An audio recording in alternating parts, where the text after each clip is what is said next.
Hey, it's me, Mouse here. I used to go to these classes after school when my dad was not home from work on time. We used to call it Tortured Little Children, or TLC for short. They also held camps in the summer that were actually not that bad. We would go out in the playground, and they held fun activities on Friday. So, not that bad. At least that's what I used to think. During the summer, I had to go to TLC on some days since my dad was working for those days and my mom could not watch over me in the meantime. And being the extremely social person I am, I made friends with practically everyone there on the first day. I knew no one there. I actually did manage to make a friend in the building block section.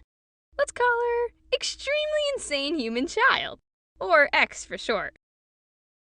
We got to know each other pretty well, and by that I mean she knew my favorite color, so, basically everything you need to know about me. After a while of building, X leans into my ear and says, "I have to tell you a secret." Immediately after hearing this, my tiny hand stopped building and I looked at her dead in the eyes. All I said was, "Okay." As a stanky little child, I would always have an interest in other people's secrets. I would do anything to hear someone's juicy tale of mystery. Anything. She then stood up and signaled for me to follow. We walked across the room to the dollhouse. No one liked to use the dollhouse. We sat down again, and she leaned in very close. "I'm being hunted." Gasp! What do you mean? She then scooted in extra close. "I'm being hunted by the zoo." My family is a species of aliens who have been hunted for a while. We can shapeshift into animals, but only our brains change, not our appearance. Okay, that should have been a huge sign. Her appearance stays the same, Seems pretty fake to me, not gonna lie. But little old Mouse believed in every word of it. "I can shapeshift into a wolf, and my brother can shapeshift into a tiger, but he's still learning. We never had full control over it, so you have to be careful." And just like that, we became friends. I'd like to point out that as a child, I was obsessed with animals and shape-shifting and stuff like that. I had always wanted to be an alien or a demon, or at least something less boring in general. So hearing this was absolutely mind-blowing. But now it's just a load of BS.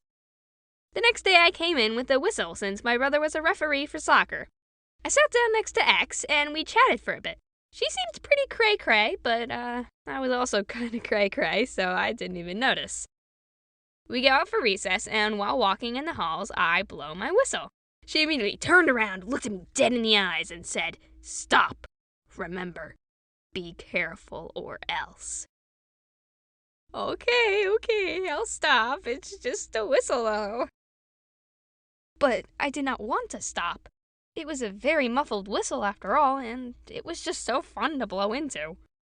I blow it again, quieter, and then... She then pulled a straight face again and said, "Don't blow your whistle again, or else." So, yeah, okay. Some girls in the front heard her screeching and decided to come over. Apparently, I was the only stupid one there, because upon hearing this story, the girls immediately started teasing X like it was some sort of joke. Then, one of the girls screamed, "Oh, look, a squirrel!" and pointed to the window in the back of us. Of course, X immediately ran over and jumped at the window, and everyone started laughing. But I was scared out of my mind. I may have forgot to mention all the people she had supposedly killed because of her powers.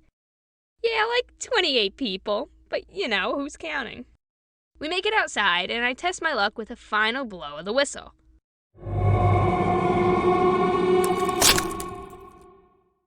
X just goes crazy, running around the field and screaming like a maniac. She then looked at us and started booking it towards us, charging straight for me and the group of girls.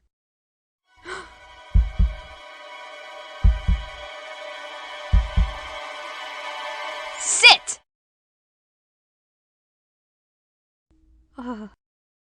I was given strict instructions that I could only tell 3 people of her secret. And in that moment, me and a couple girls ran over to the teacher and explained what happened. Oh ho ho, I'm sure she's just playing. Go back and keep having fun, little ones. Great, just great. Well, time to die. Okay, never mind then. I headed back to the bench where the teacher sat, and I told her I felt sick. I was allowed back inside, and I sat on the couch for the rest of the day. I felt like I was about to faint. I was not lying when I said I felt unwell. I hear her parents at the door, and I see her walk in again. I will not lie when I tell you I death stared that woman so hard. So help me, if I wasn't dying, I would have walked right up to her in front of her parents and asked for the truth right then and there. So much regret. She left looking at my dying corpse with no guilt on her face whatsoever. My dad comes to pick me up soon after, and I tell him what happened. 3 people? Oh, well, I told more like 20 people. Sorry, not sorry. If it makes you feel better, none of them actually believed me. I went back the next day in hesitation, and she was gone. I never saw her again since.